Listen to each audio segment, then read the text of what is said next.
Salam dostlar, kanalımıza xoş gəlmisiniz. Bugün sizə Qarabağ FK-nın Napoli ilə qarşılaşdığı möhtəşəm maçdan danışacağam. Oyunun həyəcanı, qollar, itirilən şanslar, hamısı bu videodadır.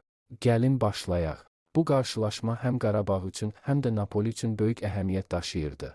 Ağdam təmsilçimiz Avropa arenalarında yenə də öz gücünü göstərməyə çalışırdı. Napoli isə hücum futbolu ilə tanınan təhlükəli bir rəqib idi. Maçın ilk dəqiqələrindən Qarabağ pressinqə başladı və oyunun ritmini müəyyənləşdirməyə çalışdı. Komandanın sürətli hücumları Napolinin müdafiəsini bir neçə dəfə çətin vəziyyətə saldı. Napoli isə daha çox topa nəzarət edərək uzun ötürmələrlə boşluqlar axtarırdı. İlk real gol epizodu Qarabağdan gəldi, lakin qapıçı buna imkan vermədi. İkinci hissə daha dramatik keçdi. Qarabağın sürətli cinah hücumları fanatları ayağa qaldırdı. Napoli isə kontr-hücumlarda çox təhlükəli idi.